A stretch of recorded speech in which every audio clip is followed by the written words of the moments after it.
Hello guys, for today's video nga po pala, ipaubos na nga po pala yung pambenta kong yelo sa freezer. Nakalimutan ko po kasi gumawa ng yelo kagabi. Sayang din po kasi kapag may mga bumibili ng yelo tapos wala po akong maibigay sa kanila. Minsan din po kasi kapag naipon niyang pinagbenta ng yelo napakalaki din pong halaga. Minsan pa nga po sumusobra pa sa pambayad ng kuryente, lalo na po kapag summer. At isa pa po, kapag po talaga may tindahan ka dapat po talaga hindi ka mawawala ng pambentang yelo. Base po kasi sa aking experience sa 7 taon kong pagtitindahan, imbes na po kasi na sila bumili sa'yo ng alak pag wala ka pong pambenta ng yelo hindi na po sila sa'yo bibili. Isa rin din po kasi yun sa rason kung bakit dapat may yelo ka. Kaya't napakalaki po talagang bagay ng yelo sa isang tindahan. At nung natapos na nga po ako gumawa ng yelo nilagay ko naman po tong Dutch Mill sa ref. Bali naubusan na nga po pala ako ng Chucky at saka Milo at saka sterilize dyan. At Dutch Mill na lang nga po yung natitira. At baka nga bukas pa ako makabili ng mga yon. At pagkatapos kong ang ilagay yung Dutch Mill sakto naman nagchat-chat na pala sa akin si Mrs. at saka tumatawag pa. At ang sabi nga ni Mrs. sa chat bumagsak daw yung takip ng tindahan. Kaya daw nakasarado yung tindahan ngayon. At dahil nga sarado hindi siya makapagtinda. Kaya nga dali-dali muna akong nagsarado nitong tindahan ko para ayusin yung nasirang tali nung takip ng tindahan. At sakto nga pagsarado ko ng tindahan bigla naman dumating yung nagdi-deliver sa akin ng itlog. Kaya dali-dali ko uling binuksan itong tindahan ko at ni-receive yung itlog na diniliver niya at binayaran ko na rin. At kagandahan nga sa nagdi-deliver sa amin na itlog na yan kapag may basag sa diniliver nilang itlog pinapalitan nila kahit ilan pa yan. At yun din ang dahilan kung bakit hanggang ngayon sila pa rin yung nagdi-deliver sa amin ng itlog. At nung nabayaran ko na nga yung itlog agad-agad na rin ako pumunta sa kabilang tindahan. At pagdating ko nga dito sa kabilang tindahan nakasarado nga. At nung nakita ko nga yung tali sa malayo putol nga. Malakas po kasi yung hangin ngayon dito sa aming lugar. Kaya siguro naputol. Baka siguro sa sobrang lakas nga ng hangin kumikis-kis nga dito sa may pantakip namin na yero. At buti na nga lang kamo may nakatago akong alambre dito sa may bahay. At yan ngayon yung gagamitin kong pantali doon sa takip ng tindahan. At ang kwento nga ni Mrs. nung bumagsak daw yung takip ng tindahan yanong gulat daw nilang mag-iina. Akala daw nila kung ano na yung bumagsak. At ngayon ko nga lang napagtanto, siguro kung ako'y natulog nung bata pa ako siguro baka hindi na rin ako gumamit itong upuan na to.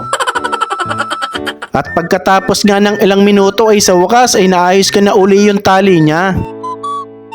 At nung naayos ka na nga po pala yung takip ng tindahan dumiretso na rin ako para bumili ng ulam. At ito nga po pala yung mga binili kong ulam. At napakasarap nga po pala ng ulam na yan, munggo at saka ukoy. Tapos sabayan mo pa ng masarap na sausawan. Ewan kung makailang kanin na naman ako nito. Taas na naman siguro ng uric acid ko nito.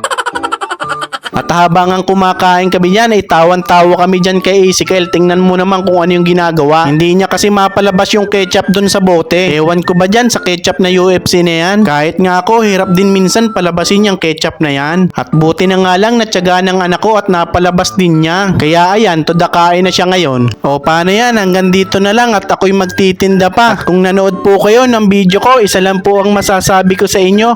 I love you all.